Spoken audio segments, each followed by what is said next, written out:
Doctor साहब, सबसे पहला सवाल, डिले होती है मैरिजेस में बहुत ज़्यादा, क्या वजह है, क्या वास्तु डिफेक्ट्स होते हैं? देखिए, हम आपको हमेशा लाइव वास्तु की बात करते हैं कि लाइव वास्तु आप अप्लाई कीजिए, life will be very smooth and easy for you. उससे पहले लाइव वास्तु को समझने से पहले आप फिक्स्ड वास्तु को समझिए कि आपकी ज़िंदगी में डिले क्यों होते हैं। पहले हम फिक्स्ड वास्तु के अकॉर्डिंगली डिले बताएंगे आपको। दोस्तों, जब भी हम डायरेक्शंस की बात करते हैं, हमारे पास एक लास्ट डायरेक्शन आती है, साउथ वेस्ट डायरेक्शन। इस साउथ वेस्ट डायरेक्शन से मैं सबको एडवाइस देता हूं कि आप बचिए, थोड़ा सा दूर रहिए। कभी भी डायगोनल डायरेक्शन में घर खरीदना हो तो साउथ वेस्ट फेसिंग डायरेक्शन का घर आपने बिल्कुल भी नहीं खरीदना। और मेन डोर अगर आपका साउथ वेस्ट में आ गया तो लाइफ का कोई भी एस्पेक्ट आप ले लीजिए, चाहे वह शादी है, कुछ भी जिम्मेवारी है आपके ऊपर, उसे निभा पाने में आपको बहुत ही एड़ियां घिसनी पड़ेंगी। So why to have this problem? South west की एंट्री और साउथ वेस्ट की फेसिंग के लिए मैं आपको उपाय बताता हूं, जिसकी वजह से आपके घर में अगर शादी के लायक आपके डॉटर या आपका सन है और आप परेशान हैं कि उनकी शादी कैसे करें, क्यों उनकी शादी नहीं हो रही, कई बातें दिमाग में आती हैं, लोग भी कंप्लेन और ब्लेम करने लगते हैं कि क्या वजह है जिसकी वजह से आपके घर में आपके बच्चों की शादी नहीं हो पा रही। सबसे पहली वजह आती है साउथ वेस्ट की मेन फेसिंग और साउथ वेस्ट का मेन डोर। अगर आपके साउथ वेस्ट की फेसिंग है तो पूरे घर में ब्राउन कलर आपने करवाना है एक्सटीरियर से। आपने बड़े बड़े पेड़ और पौधे लगवाने हैं ताकि यहाँ से जो एनर्जी है वह लीक ना हो सके। देखिए दोस्तों, मैं एनर्जी की बात हमेशा करता हूँ, तो यह कौन सी एनर्जी है जो लीक हो जाती है और साउथ वेस्ट से ही लीक होती है? नॉर्थ ईस्ट से आ रही मैग्नेटिक एनर्जी यहाँ से लीक हो जाती है अगर फेसिंग का घर हो। अगर फेसिंग है तो सामने की दीवार खुली होगी, खिड़की दरवाजे रखेंगे तो जितनी भी जगह खुली होगी यह मैग्नेटिक एनर्जी यहाँ से लीक होकर के बाहर चली जाएगी। साउथ वेस्ट आपकी लाइफ का एक लॉकर है, एक बैंक है, तो इसे संभाल के रखते हैं क्योंकि लॉकर पर हमेशा ताला लगा रहता है, कभी भी यह ओपन नहीं होता। तो इसी तरीके से आपने अपने साउथ वेस्ट की दिशा को संभाल के बांध के रखना है कि यहाँ से एनर्जी बिल्कुल भी लीक ना हो। टाइगर स्टोन रॉक में हमेशा सजेस्ट करता हूं कि साउथ वेस्ट की डायरेक्शन में अगर आप टाइगर स्टोन रॉक यूज करते हैं तो यह एनर्जी को रोक लेते हैं और वापस बाउंस बैक करते हैं आपके घर में। मेन डोर की बात करते हैं। साउथ वेस्ट का मेन डोर, तांबे का स्वस्तिक लगाना है आपने। स्वस्तिक कई प्रकार से आप लगा सकते हैं दोस्तों। कभी भी रेडीमेड स्वस्तिक आपने जो डाई में बने हुए होते हैं वह नहीं लगाना है, क्योंकि वह प्लास्टिक में बने हुए होते हैं और उनकी कोई भी एनर्जी आपके घर में नहीं निकलती है। प्लास्टिक का मटेरियल ऐसा होता है कि वह गंदे मटेरियल से भी बन सकता है, प्रोसेस्ड मटेरियल होता है, और उसी में स्वस्तिक को फॉर्म कर दिया जाए तो क्या उसकी एनर्जीज अच्छी आएंगी? बिल्कुल भी नहीं आएंगी।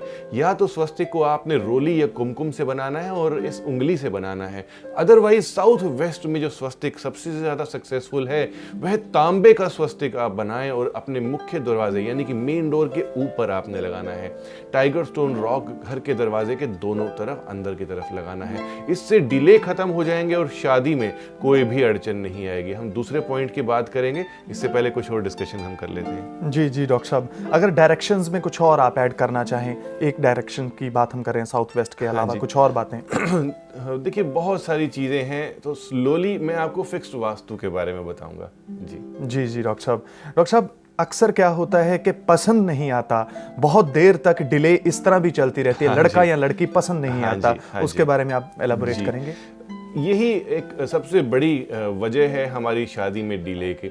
आपकी बच्चे जो हैं बहुत ज़्यादा पढ़ लिख जाते हैं और अपने कंपैरिजन में वह अपने लिए ब्राइड या ब्राइड ग्रूम एक्सपेक्ट करते हैं और ढूंढने लगते हैं और लाइफ पार्टनर की जो ज़रूरी बातें होती हैं वह भूल जाते हैं।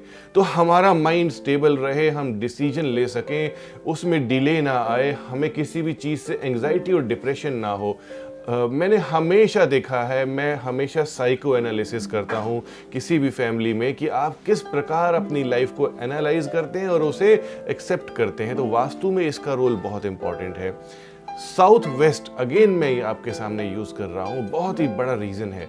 साउथ वेस्ट, साउथ, दोनों दिशाएं, दोनों डायरेक्शंस, इसमें अगर आपका अंडरग्राउंड वाटर टैंक है, फ्रेंड्स मैं बात कर रहा हूं अंडरग्राउंड वाटर टैंक की, कभी भी इसे ओवरहेड वाटर टैंक नहीं समझिएगा। जब हम साउथ वेस्ट और साउथ की बात करते हैं तो यह दोनों जगह, दोनों डायरेक्शंस अर्थ एलिमेंट लिए हुए हैं। And when water tank is excavated, in this direction, earth is removed, यानी कि जितनी भी सॉइल है वह रिमूव कर दी जाती है और एक कैविटी बना दी जाती है, एक सम्प बना दिया जाता है पानी को, वाटर को इकट्ठा करने के लिए। तो उस जगह से स्टेबिलिटी चली जाती है, यानी कि जो होना होता है वह हिल जाता है अपनी जगह से, बिल्कुल भी पॉसिबल नहीं हो पाता आपकी लाइफ में। अगर आपने कोई डिसीजन लेना है, सपोज आपकी डॉटर है और उनको कोई लड़का पसंद करना है, तो she will not be able to decide कि ये ठीक है या नहीं है, एक्चुअल में डिसीजन बिल्कुल नहीं ले पाएंगी। आप डरेंगे कि आपकी बेटी का फ्यूचर सिक्योर रहेगा या नहीं रहेगा, डाउट्स आपके मन में क्रिएट हो जाएंगे और उसी डाउट्स में आप रह जाएंगे, आपका काम नहीं हो पाएगा। तो आपका माइंड यहाँ पे प्रॉब्लमेटिक नहीं है, यहाँ पे प्रॉब्लम है अंडरग्राउंड वाटर टैंक, क्योंकि यह सबसे बड़ा कल्प्रिट है एलिमेंटल वास्तु को बैलेंस करने के लिए। हमारी बॉडी में 5 एलिमेंट्स होते हैं, fire, earth, water, space and air. सब चीजें बैलेंस होती हैं तभी हमारी बॉडी हेल्दी रहती है, हमारा मन हेल्दी रहता है, हमारा डाइजेशन सिस्टम हेल्दी रहता है, हमारी फीलिंग्स उसी से हेल्दी रहती हैं। इसी तरीके से भगवान ब्रह्मा ने हमारे घर को बनाया है ताकि हमारा जो बॉडी है वह 5 एलिमेंट वास्तु में एकदम अकॉर्डिंगली हार्मनी से रह सके। तो आपने अपने घर में हार्मनी जरूर मेंटेन करनी है 5 एलिमेंट्स की। अर्थ एलिमेंट एरिया यानी कि साउथ और साउथ वेस्ट में कभी भी अंडरग्राउंड पानी की टंकी आपने नहीं बनानी है। अब आप सोच रहे हैं बहुत ज्यादा मैंने बता दिया इसके बारे में, इसका उपाय मैंने आपको बताना है। साउथ वेस्ट की जो टंकी है उसके ढक्कन पे लाल रंग करना है अंदर और बाहर। उस टंकी के अंदर अगर आप रेडिया स्टोन्स डाल सकते हैं और नीचे जाकर के किसी भी को भी भेज करके चारों कोनों में रेडिया स्टोन्स रख सकते हैं तो ये बहुत अच्छा है। रेडिया स्टोन्स सिर्फ एनर्जी को क्रिएट करते हैं और रेडिएशंस को एब्जॉर्ब करते हैं। तो जो वहाँ पे एक्सकेवेशन वाली एनर्जीज हैं, जो खालीपन की एनर्जीज हैं, उसको रेडिया स्टोन्स भरेंगे और आपकी लाइफ से डिलेज खत्म हो जाएंगे, स्पेशली जो हम शादी के डिलेज की बात कर रहे हैं।